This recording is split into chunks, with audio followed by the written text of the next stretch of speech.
There's not a lawmaker that we've met with that does not enjoy short-term rentals. They all embrace them, they all use them, and quite frankly, I think it's just figuring out what the balance is. And obviously, we'd like the one that is most skewed towards private property rights, because we think that a good property owner values their asset, values their investment, and values the community that it's in. So figuring out ways to convey that to local officials and also state lawmakers is really the key to the argument for grassroots advocacy. Welcome to the Rental Property Owner and Real Estate Investor Podcast, brought to you by the Rental Property Owner Association, providing benefits and services to real estate investors and rental property owners for over 48 years. With your host, Brian Hamrick from Hamrick Investment Group.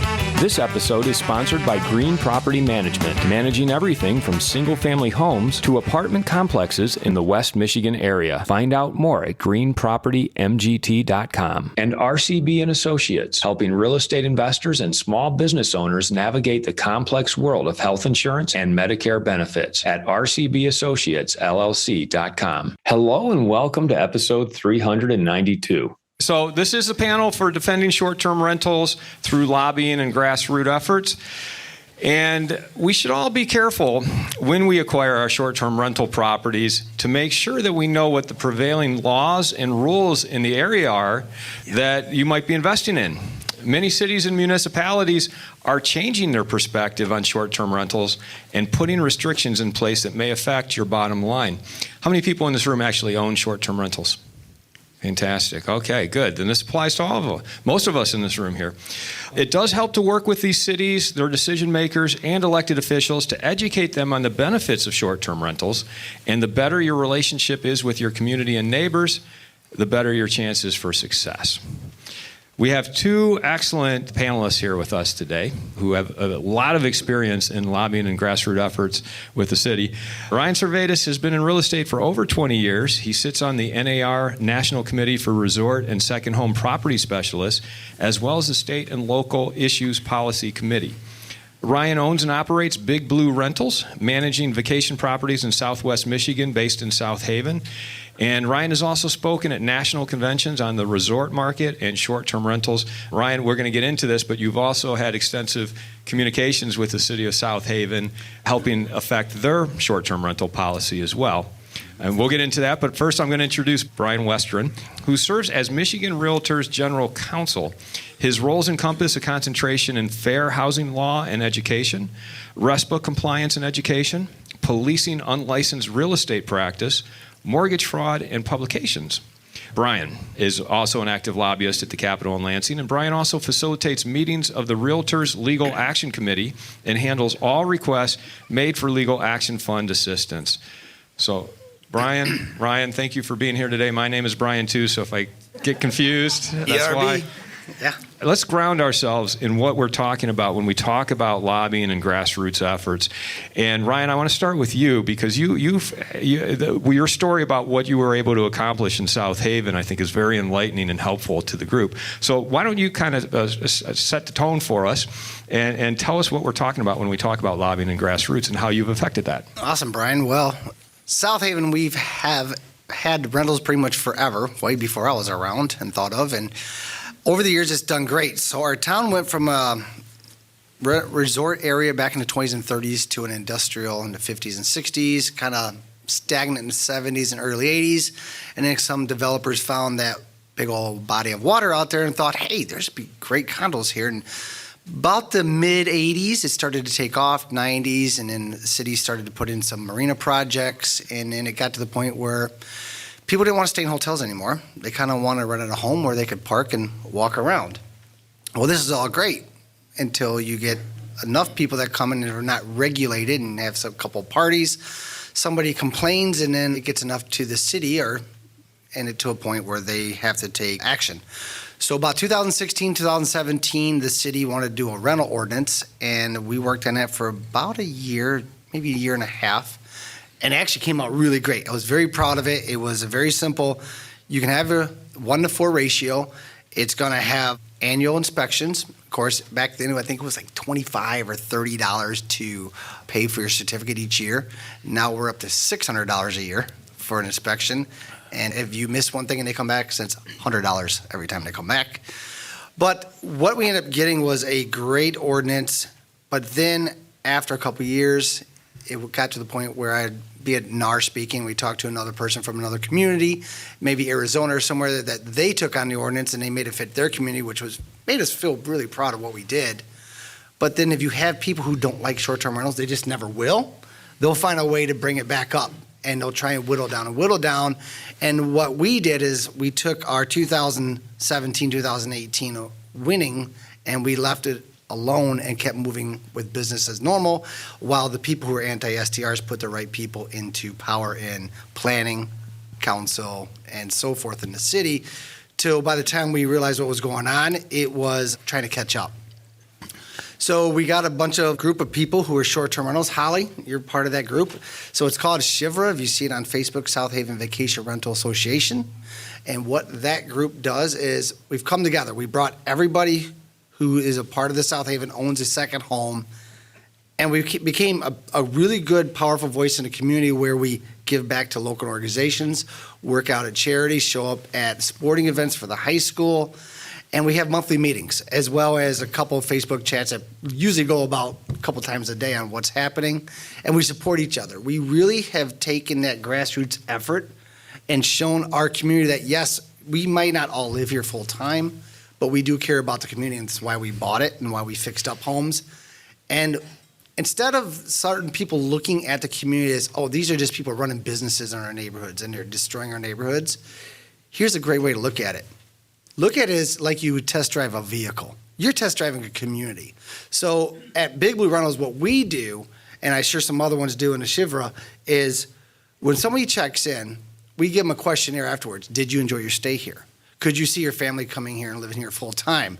If you want, here's information on our schools, our hospitals, senior services, anything you can like that to showcase it, as well as water safety. Unfortunately, South Haven is known for being the deadliest beach now on the Great Lakes because of just the way it is right there and currents. But we try and do everything we can to educate and show the community that we're there to give back. And we just had a meeting. I think, Holly, were you there this weekend? Council meeting? So we're very vocal and very a part of all the council meetings. We always have a representative show up. And it's not to argue. It is to showcase the positive aspects that short-term vacation properties bring in. We were very lucky that the city just did a study and it came in and showed the amount of money that came in, which was about $27.5 million for the year. That's brought in directly from short-term rentals. That goes to the local businesses, it gives back and everything that is part of that. So that's what we're doing. It's really about just being a part of your community. One thing I can always tell people is, if you have a good neighbor policy for your community like we do, we put it right in our rentals. We make sure if they book, they have to read it. That way they know, hey, if the police call at 1 o'clock in the morning because you're not acting right, we have the option to send you home the next morning without a refund. And it sets the tone so people know how to act, they know what to expect. And if the neighbors are happy, then you're going to be happy because they're not going to be going and telling the city council and police on you. Other things we work with Brian here is on the state levels, we've been trying to take this and share with other communities, but I'll let Brian talk more about where that's going. Yeah, absolutely. Thanks, Ryan. One of the things that Michigan Realtors and other private property rights advocates have been working on at the state is really this notion of demystifying short-term rentals. I mean, the legislature, as you may know, really suffers from sort of this, because of term limits, collective amnesia. So you kind of had, people go through the House 6 years. This last election, we've changed term limits so people can stay in a particular chamber for longer, 12 years now. But one of the things we ran into is every time we would sit down with a lawmaker, their understanding of short-term rentals was, oh, you're with Airbnb.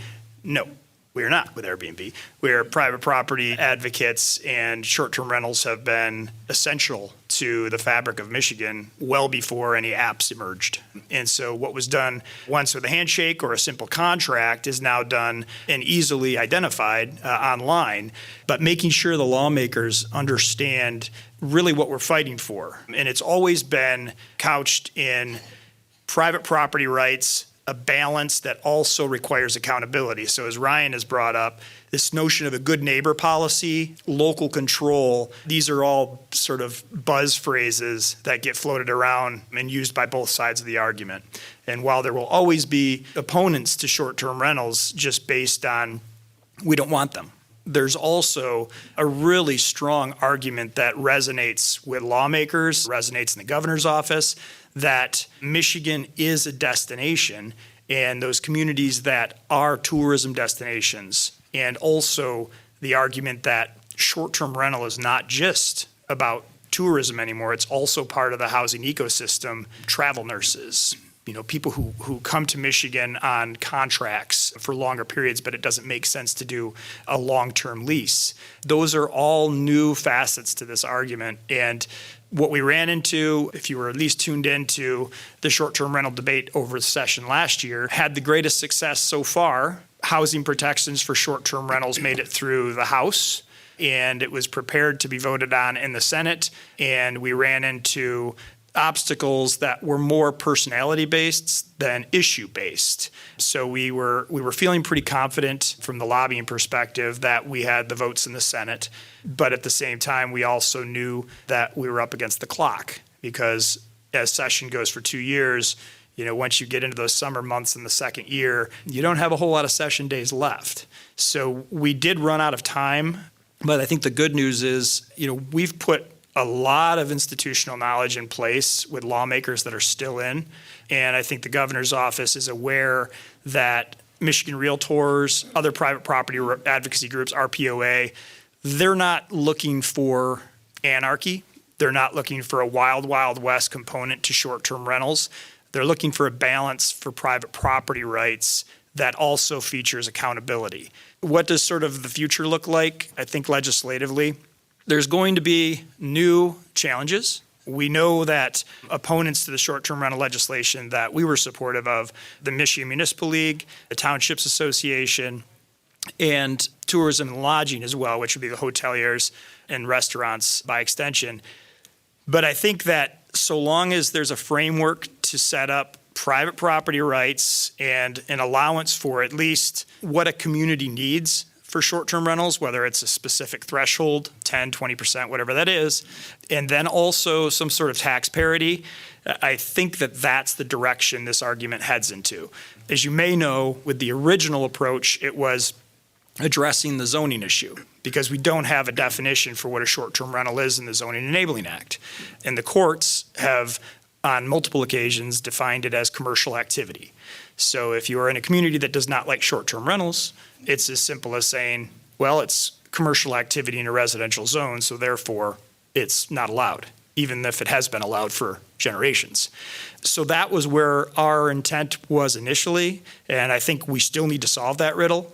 But at the same time, I think we're also in a position now to try and find compromise on what is the right threshold for a community. The other question that comes up in the other argument is, well, short-term rentals, don't they eat into affordable housing and housing stock?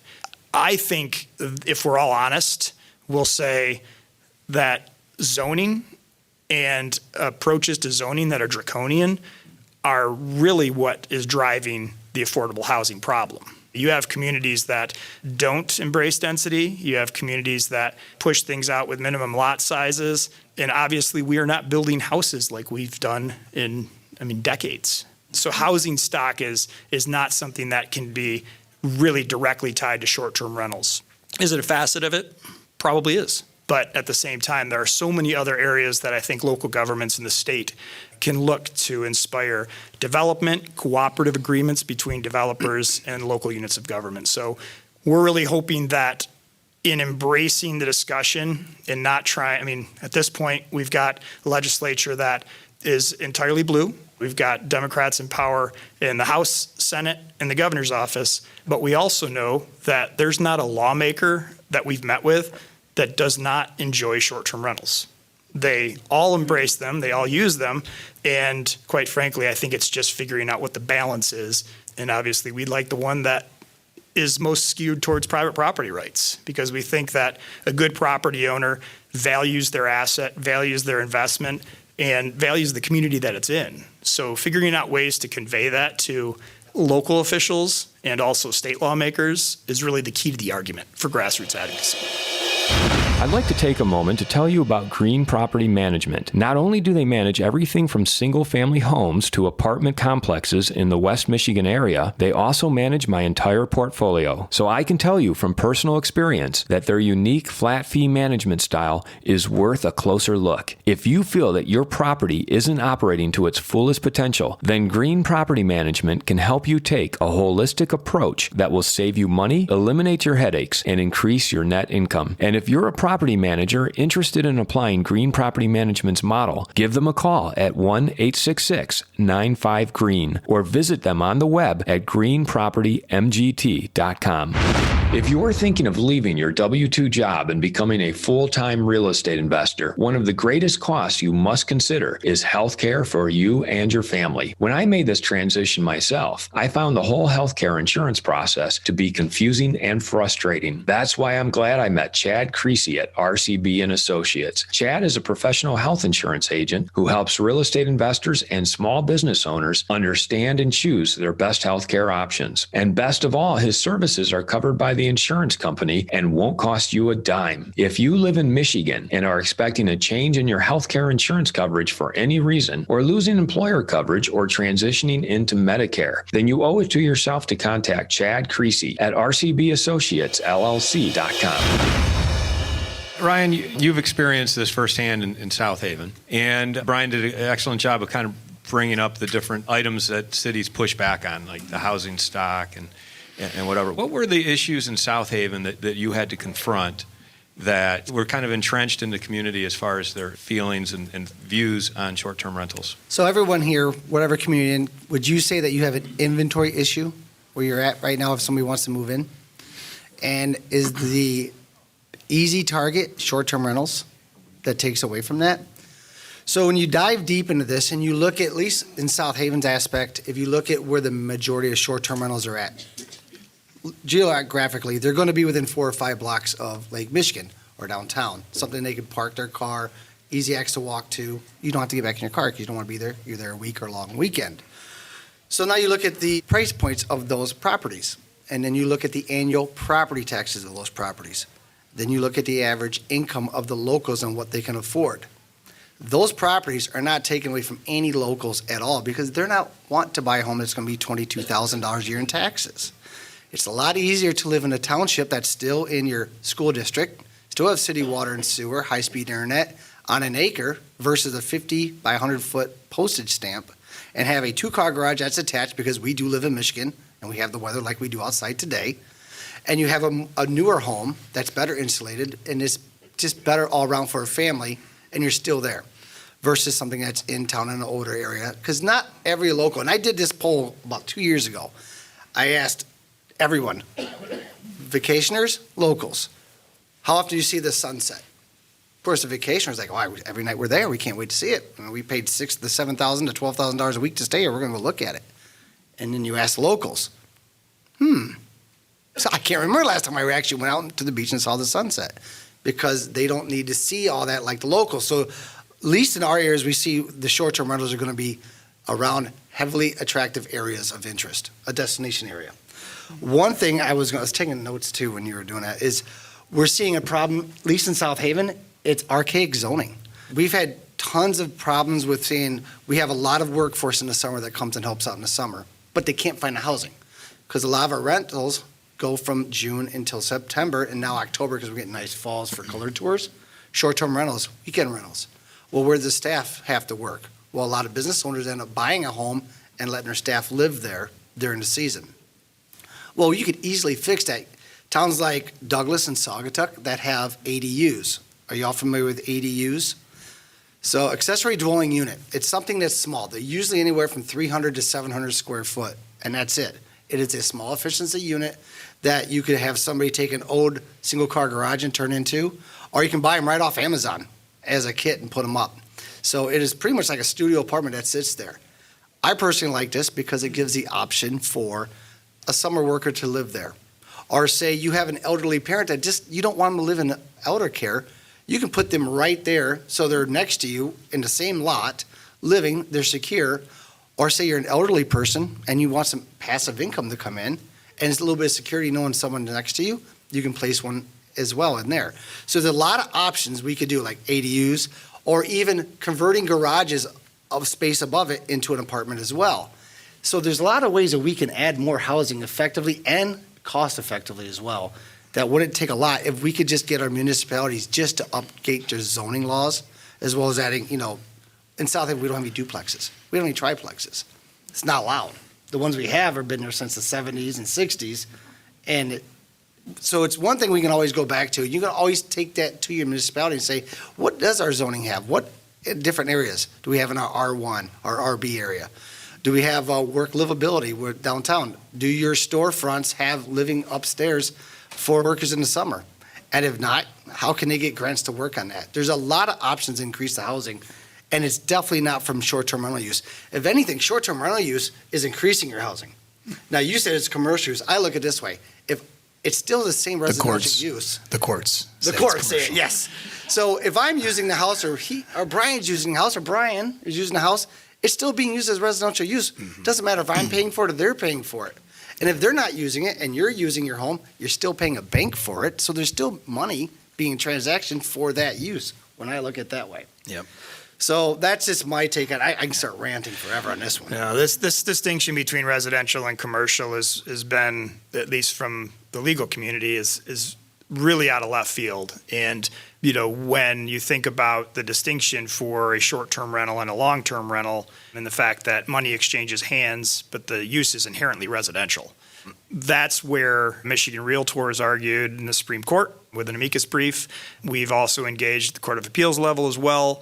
Unfortunately, the courts have not been coming down in that direction, which really does, sort of highlight the need to go into the Zoning Enabling Act and create a workable definition. And until that time, I think we're still going to be left with this patchwork, right? You've got communities that have embraced short-term rentals. You've got communities that have put up a stop sign. And then you've got communities that say, you can do it here, but not there, picking winners and losers through zoning.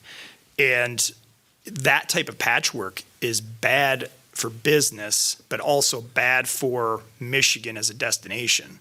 You think about, from the realtor community, people who are showing homes across various jurisdictions, buyers coming in from, the Detroit area to the west side of the state, or from out of state looking to invest in the state in a second home. They don't have a clear answer to give them relative to short-term rentals, because most of the communities that have either said no, it's commercial activity and therefore prohibited, they don't have an ordinance on the books. They've just relied upon this notion of commercial activity. And those that do have an ordinance on the books, unfortunately, the answer to that prospective buyer who's going to invest in a community that would probably otherwise not have a buyer for that second home, as Ryan said, these properties are not inexpensive properties. They don't have a meaningful reason to invest. Oh, I can't rent it? Well, how am I going to pay my non-homestead taxes? So I think going back to the first part of at least my commentary is demystifying who the owner of a short-term rental is, who the property manager of a short-term rental is, and how to best impress upon a local government and your state legislator how much these people care about the viability of these properties. These aren't, party houses. I know that that's the common thread for an argument against a short-term rental. But if we can create a sort of climate where accountability and good neighbor policies are sort of the norm, I think that does a lot to push back on this narrative that, I had a house next to me that had 3 days of partying and no one stopped it. Those types of narratives have sort of plagued this debate, and I think at some point we've got to, from a grassroots perspective, step up in the local community to counter it. Yeah, I'd like to get kind of a blueprint for advocacy from each of you here.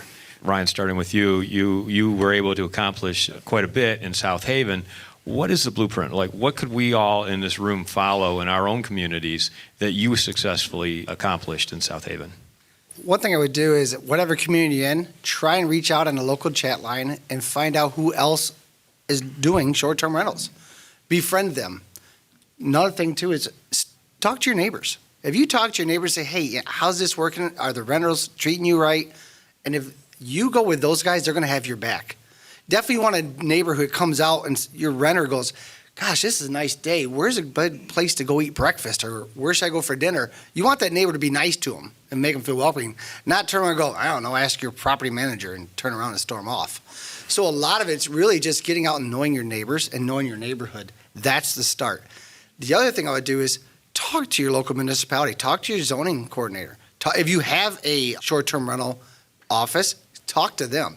One thing that we've been doing lately is our group of property owners and property management have been meeting with the city of South Haven, and it's been very effective because they had their side, because they only heard from people who were negative, and then we have our side. And once they got to hear the positive aspects of how somebody came into the neighborhood and they fixed up a home and their family's enjoying it and they're part of our school system, it really opens up that, no, it's not some big company that's coming out of town and then buying up all the properties and just using it as a business.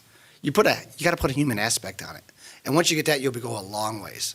And whatever you do, no matter what they say, do not lose your temper, because nothing's worse than coming back, and you're going to be the one who has to come back to them and work in the future with them. So, but that's really about it. Follow-up question for you there. You mentioned the study that was done in South Haven that shows there's about $27 million. Yeah. Is that yearly income that's brought in from short-term rentals? Yeah, so the new one that just came back, I'll give you a quick brief of this, and this was even surprising to all of us. So this is what we just had a meeting on. So their dollars annually spent in the city of South Haven. This doesn't include the townships, but it's $26,969,381 guest expenditures. Where the $1 come, I mean, it's pretty detailed. Operating expenditures was $18,803,000. And there was $7,550,000 in income to local workers. So that's what you want to show, is what's going back into the community. People employed, 305 local jobs from guest spending, 108 local jobs from operating expenditures, 413 total jobs created just support STRs, your landscapers, your cleaners, stuff like that. And then the net impact of employment for all homes who are owned by non-STRs, if it was just STRs and not STRs in those homes, will be a net loss of 377 jobs, a loss of $10,919,000 in income to local workers, and that has included $26,900,000 plus that's brought in every season to South Haven from the short-term rental people coming in. So when you show that and the impact that it has, and you show as well as the pricing on the housing, it's a win-win. But you have to have proper management, and you have to have great communication, not with just your municipality, but with your neighbors in your community. And being involved with that is the best thing, just having a human face and human touch to it. The data you just shared is very compelling and powerful. Who ordered that report, and where did they order it from?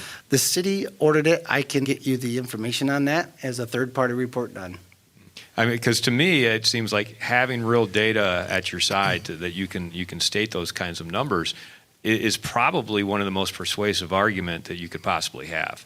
It's a mic drop, because you don't have to argue anymore. You don't have to debate. Numbers don't change. Numbers don't lie. Feelings do. But you can only show that and say, this is what the community wants, or this is what the community is getting. Where do you want the community to go? Do you want to take this away? Okay, that's fine. If you want to take this away, what is the new master plan for our community, and where do you want it to go, and how do you recreate that? So that's one thing to look at. And also, sometimes the community just has to be honest with itself. What is it? Like South Haven. Are you an industrial town? Nope. That's Benton Harbor, Kalamazoo, Grand Rapids, Detroit, those areas, Holland. Are you a lakefront community? That's a resort, a destination that people are going to come to. And it's a simple question. You may not like the answer sometimes, but it's something you have to go back by. So that's the way I look at it. Brian, what's your blueprint for advocacy? Yeah. What do you recommend to the people in this room to break through to the city and the elected officials? Well, I think strength in numbers is really a key. And that's not strength in people who have skin in the game from a property management standpoint or a property owner standpoint. While that's important, it's also the restaurants, the stores. You know, there are communities that have treated short-term rentals poorly and closed the door and put up the stop sign. They're not communities that have any commerce anymore. You have to go 20 miles down the road to another community to shop. So we think about those areas of the state that are compelling and so unique. Look at Pentwater, for instance, the wonderful bookstore downtown, but for short-term rentals and but for activity from tourism, that might not be viable. And you think about other communities that have sort of put up the stop sign. If you as a group of interested parties can band together and tell the narrative without hostility, I think that's a powerful group of voices. But at the same time, you will also have folks on the other side that just don't want to hear it. I mean, they came to the community many years ago and they would just assume keep it the way it is. And the reality of that is the only way to change that is to engage at the planning commission level, the zoning board of appeals level, in making sure that if you are politically engaged, that you're willing to serve on those and be a rational voice on those types of groups. That's probably one of the most compelling ways to do it.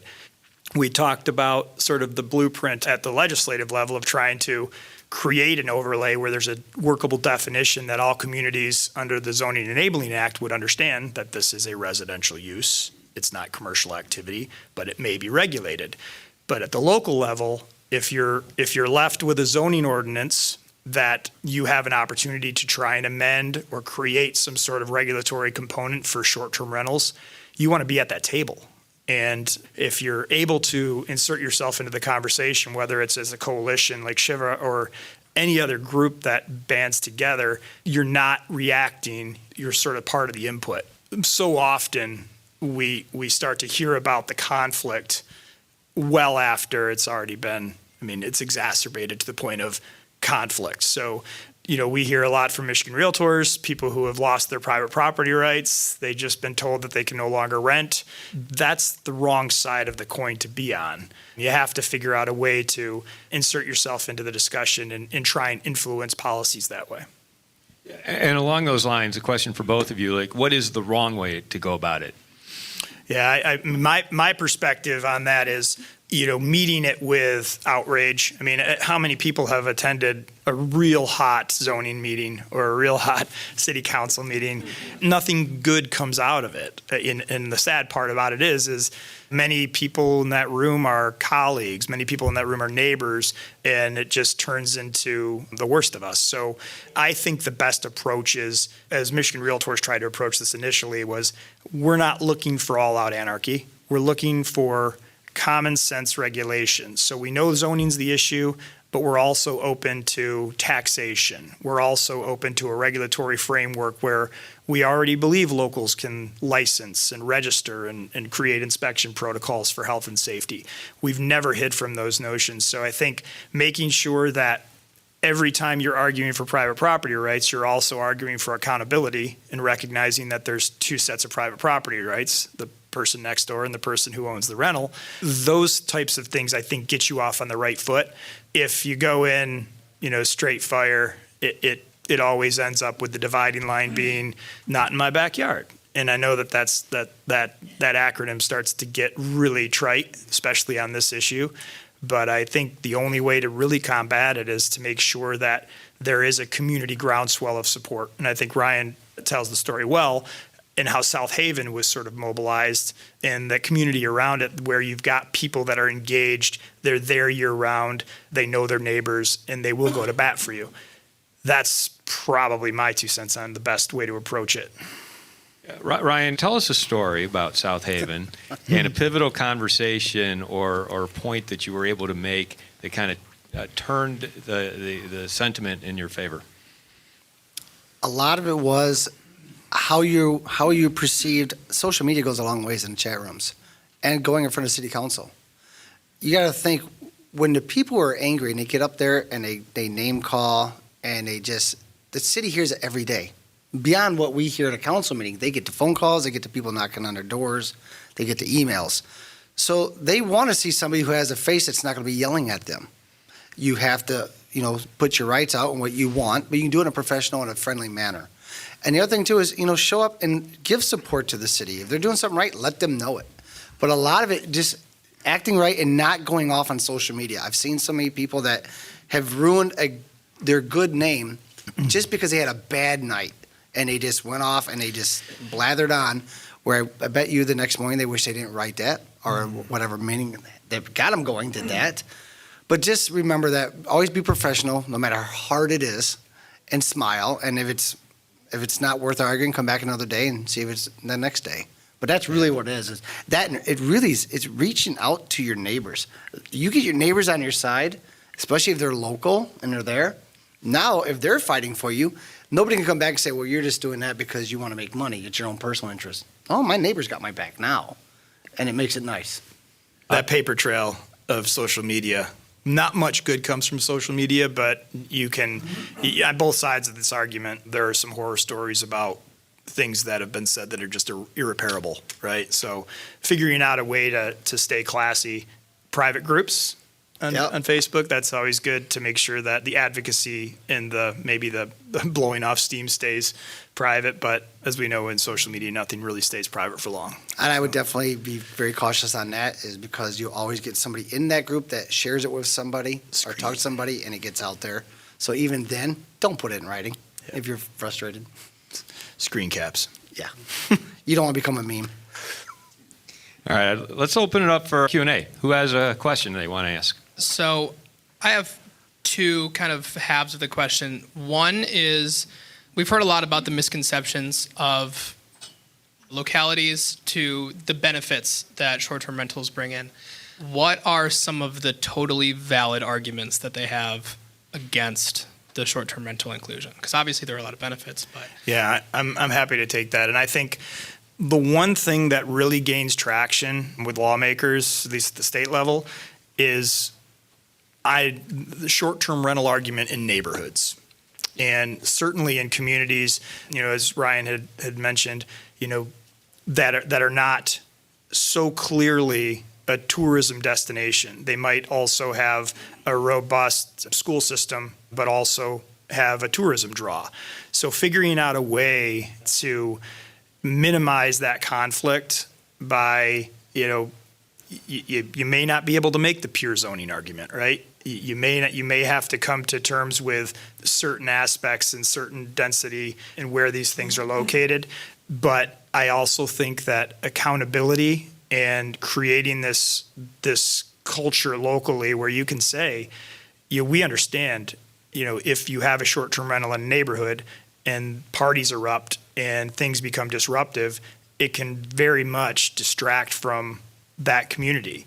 But at the same time, if I have a short-term rental next to me and I didn't know it was a short-term rental because the property manager, the property owner has strong contracts, has strong expectations for the renters, maybe that's the balance. So I think that is an argument, whether it's valid or not. It's a logical concern, because you do not want to have a residential community that is not used to sort of the comings and goings of a traditional short-term rental. And if you have to argue for the private property right there, you have to have at least a strong conviction that accountability will be first and foremost. Thank you. I like that. It's good to look for if you're looking for compromise on their side, we should be also looking for ways that we can compromise on our side. Absolutely. Thank you. Just remember, one thing I'd add to what Brian was saying is that neighbor next to you might have to get up at 5 in the morning and go to work. So granted, you're out having fun and relaxing, enjoying yourself, but there's still people working in their neighborhood. So always tell them to consider that. Thank you so much. This is very helpful. My name's Nicole, and I have just a couple things. Apparently in my township, they're talking about hiring a company to regulate us. Traverse City is just a hotbed right now. I can't even tell you. But I don't know if any of you know what that looks like, what kind of companies they are. We would love to be self-governing. There aren't any problems.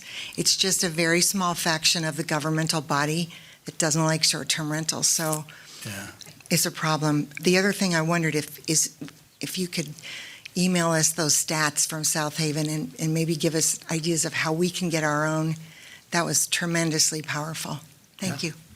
For the first part of that question, it's a double-edged sword, because we think for a community that does not have the staffing or the bandwidth to regulate short-term rentals immediately, We've always argued that it makes sense to sort of set up the framework, whether it's through licensing, and if there were enough short-term rentals to support that, a full-time employee that would be charged with responding to complaints and things of that nature. Because right now, it's the zoning and administrator and or the local law enforcement, and that is not particularly emotionally satisfying. The groups that are emerging, third-party groups, we do know several of them, and they offer services relative to registration, relative to inspection programs, but also assessing fines and making sure that people are adhering to the terms of the license and registration. If you wanted to push towards the self-governance angle, I think it's always stronger if you are engaged at the local government level to say, well, here's a model ordinance. Here's what a good neighbor policy looks like. Here are the types of fees that we've seen in similarly situated communities that would make sense and not be punitive to a private property owner. Those types of things I think are front of mind. That being said, I think you'd also want to really take a deep dive into the groups that they're considering to find out whether or not they may be actually part of the solution, because some of them may well have the infrastructure that the local government lacks. You know, it's funny, we were talking about Traverse City before the panel started, and that does seem to be the everyone points to Traverse City as like being a anti-vacation rentals and having all these ordinances. Brian, I think you just gave some good examples of what could be done. Ryan, what would you do if you were in Traverse City? Where would you start? I was just up there, and I met with the city clerk. And because South Haven's actually looking at, well, they're not looking, they are now moving forward with the vacation property management software program that they have. It's a very interesting program that scrubs the internet every few days and finds out if you are not certified, and it shows up in red, that address, versus the green ones. You guys look like a traffic light up there. It's pretty interesting. Well, you know what's interesting? I talked to quite a few, and they did not have problems with the short-term rentals, the people I talked to at the city clerk. They actually want to talk more about South Haven, and South Haven is very more stringent on our new ordinance and rules. That I was always shocked, because always, like you said, always, Brian, that Traverse City, that's the one with the most regulation. No, I think we've surpassed them in South Haven now, unfortunately, on our fees and our inspections. When you think about it, $600 every year, you have to get inspected. Everything's wrong. You have to come back at $100 a pop. I had to do a site plan this morning before I came up just to prove that I had parking, 9 by 20 each parking spot for the house. Traverse City, every 3 years, and you self-govern your own inspection every 2 years. That's not bad, or every year for 2 years. So it was very interesting. There are a bajillion townships. Around. Traverse City is a very mild one. The one that I'm in is just like what you're talking about. And I know because the zoning administrator said to me 2 times at 2 different occasions that she doesn't like short-term rentals. Mm-hmm. And I'm like, wow, this is going to be pretty hard. One thing I would look at right now, if you're in a township like that, you need to really get politically active. Yes, and sir. get the people into the positions that are pro, or least favorable. Because if you're not, it's not going to change anytime soon. Right. So that's one thing you got to look at, if you have the wherewithal to do that. I will also say real quick, that's why it's very, very important that when you buy a short-term rental, that you work with a knowledgeable agent, a realtor or a broker, or if you have to do the work yourself, you talk to the township. You look at the meeting minutes, find out if there's any chatter about bringing up an ordinance or restricting short-term rentals, especially if you're buying in an HOA. I always like to go back and look 2 years in the meeting minutes and see what they're looking at, because they might be very friendly now. I actually bought into not one association, but this complex has 3 associations. Okay, you know, I don't need a headache. So 2 of the 3 allow short-term rentals. My unit did not. I actually bought my unit because I used to manage it for him, and he moved to Texas once he couldn't rent it anymore. The other 2 rent. They're full-time. They'll never stop renting it because they have they're full of rentals now. It's about probably a 60-40 mix in South Haven, because right now you could probably walk through those hallways and not see anybody during the week and winter. And in the summertime, you'll see a mix of owners and vacationers having fun. But that's one thing you need to always do is go back and look at the minutes, whether it's a municipality or an HOA, just to see where they're standing. Yeah, and remember, there are certain HOAs that you may be engaged in that are really active and engaged. They actually change their governing documents on occasion. But if you're dealing with an HOA that has been long established, there's a high likelihood that that HOA has a prohibition on commercial. And the definition they have to go off of is the one that's in the courts. So that's concerning. So figuring out ways to make sure that you are engaged and that those private property owners in that community are engaged if they want to seek a balance. And I'll also add, how many here, raise your hand, do you self-manage or do you have a property management company? Who self-manages? Okay. All right. So I say if you're going with a property management company, be sure to ask them how often are they, discussing with the municipalities? How active are they in the legislation locally to make sure that they're not going to get hit with a time bomb either of any restrictions? There's several of us in here that own properties in Muskegon. We are at basically ground zero right now for the starting regulations. Tonight's the first meeting for the Planning Commission. So they release that on Monday. Is there any advice as we start heading into this now that you could give us looking forward into making sure that we try to nip it in the butt the best we can?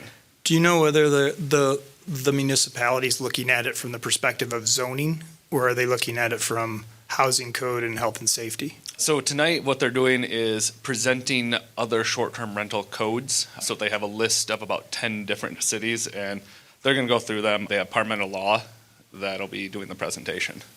Okay. Yeah, Michigan Realtors has a model ordinance that was somewhat informed by Casco Township, and that's an area where I think you can find that balance and also bring to the table the argument for a permissive approach to short-term rentals, but also a good neighbor policy. And we do, if you wanted to share your card, I'm happy to send you the model ordinances and the good neighbor policy that we have. At least it would be something to bring to the table depending on the approaches that you're going to see back.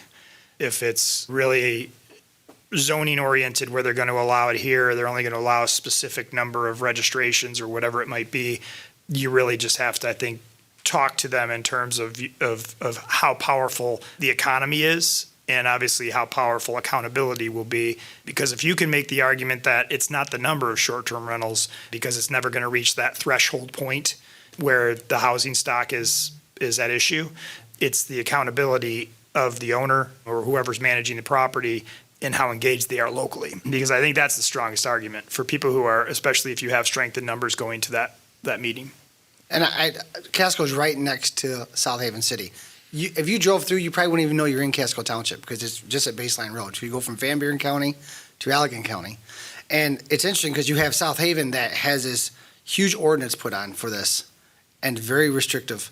And then you go to Casco Township to the north that's, as you said, I actually love it. We worked about a year and a half on that to get that done.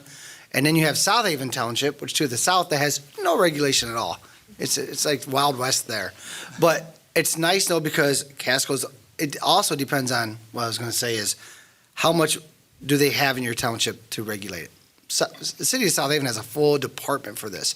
Casco, you're lucky if you see two people in there on a Tuesday afternoon working in the office because it's a small country, predominantly farmland township. So I definitely, as Brian said, look at that for real. What, if they're looking to restrict it or they're looking to how to just try to organize it? Two questions. You might have commented a little bit earlier, I might have missed it, but if you have any additional updates on the short-term rental legislation that was passed back in 2021, your thoughts on the legislation itself, but also, the tentative future of that. Yeah. And then my second question was really kind of going back to the South Haven thing around, it's great to have this economic impact study for such an established short-term rental community like South Haven. But when you get into the smaller communities or the township that only has 2 or 3 short-term rentals and they want to ban it, you have no data to bring to them to say, here's the great impact of short-term rentals to your community, Yeah, and the first question, unfortunately, the legislation hasn't passed. It made it through the House, and what that legislation would have done, it would have defined short-term rental as a residential use allowable in all zones, and then it would have highlighted the fact that local governments may still regulate based on nuisance law, but also may set up registries, licensing. And then there was a companion piece of legislation that was ready to go that would have set up a regulatory framework as well as taxation that was geared towards parity. So you'd have, like an 11, like a 6% and then another 5% based on what hotels, sort of that parity argument. I think that's still going to be in the conversation.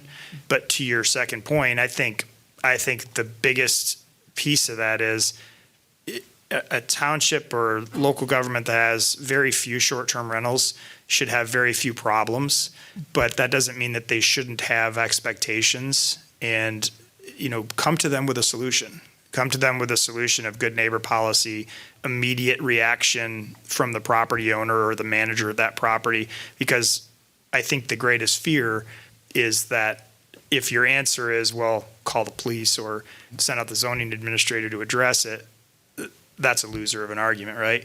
So coming to them with a solution on how you can have a 24-hour point of contact who will be accountable to address any disruptions, because we all know that discourteous behavior from a property owner is not specific to short-term rental. I mean, there are some full-time residents who throw some ragers, right? So those types of things you have to be mindful of when you come to them with that solution. It's not a short-term rental problem, it's an accountability issue. I would say, just like Brian said, go bring them solution before they have a problem. Say, hey, we got a good neighbor policy. Here's what we're going to do. Such as South Haven, if you own a second home and you want to manage it yourself, you can, but you have to live within 1 hour of the residence. Anything after that, you have to have a local property manager handle it for you. That way, and I agree, you can't live in this west side of Chicago and effectively manage a second homeowner in South Haven, because it's just no way you can get there and take care of an issue if there was an issue in time. So, and that's the big thing, is set your rules, get a good neighbor policy, and I will happily share ours. It's a great one that we use, and it's the front page of all of our rentals. Set the tone, take it to them, and if you show that, hey, look, this is what we want to do, and if we only got 2 or 3, they should not have a problem with that. I cannot see why they would have a problem with that. Oftentimes it's the loudest neighbor, right? I mean, but The perception of short-term rentals just causes them to want to ban it altogether, or one noisy neighbor, or whatever. Yeah. Either the HOA or the township or whatever is like, we just don't want to deal with this headache. Mm-hmm. Away you go. I had somebody like that. They live in a neighborhood that would never have a short-term rental, ever. And all of a sudden he's calling me up going, hey, my HOA wants to have an emergency meeting to ban short-term rentals. I'm like, are you guys near anything? Sporting event? Nope, we're in the middle of nowhere. There's only 8 homes. What kind of homes? Upper tier, management home style that you would never want to go there for anything. I'm like, well, then why are you doing that? Why would you place a deed restriction on your own living? But because somebody in that association heard how bad short-term rentals are, and they thought they'd do proactive to protect themselves from their neighbor, renting it out to a bunch of partiers. That would never happen. So a lot of it's just going forward, and you get out in front of them.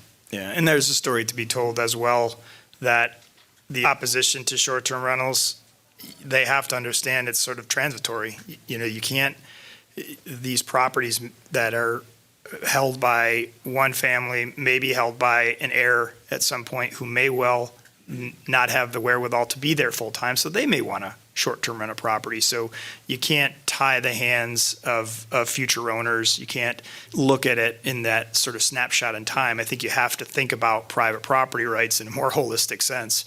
And the only way to do that is to present them with a solution that says, okay, well, if there is disturbance, let's address the disturbance, because this is clearly not an argument where it's affordable housing, workforce housing, housing stock, those types of things. This is just, I think, a perception issue. And a lot of it, if you already look at what's on the books in your township or municipality, they've already got the rules in zoning, in ordinances, on all this is already there. They just have to go back and enforce it. Yeah, nuisance, health and safety, but coming to them with a solution that may overlay that says, if you're going to short-term rent, you have to make yourself, known, not just through a website, but also some sort of licensing. Even if there's a handful, that's at least accountability on identifying the properties and then also making sure that you're leading with accountability. Okay, Brian, Ryan, if it's possible, what is the best way to get a hold of you and how would they do so? Yeah, I'm easy to find. You can look up Michigan Realtors website and find my email and my contact information there. If you guys are on Facebook, my Facebook page is Things to Do in South Haven. And I started that 10 years ago just so our clients would know what to do in South Haven, and went from there. Our callryan.com, just my name, callryan.com. You can get a hold of me there. Or How'd you score that? I don't know, but I've been offered a lot of money from it over the years. Or I can share it with you and they can get it from your guys' registration site too. or something. Registration. But I'm more than happy to talk to anybody about any issues you guys have and go from there. Brian and Ryan, you guys did amazing. Thank you so much for the blueprint on advocacy. Let's give them a hand. I want to thank everybody for listening to this episode. I'm your host, Brian Hamrick from Hamrick Investment Group, and you can find out more about me by going to higinvestor.com. That's HIG investor.com.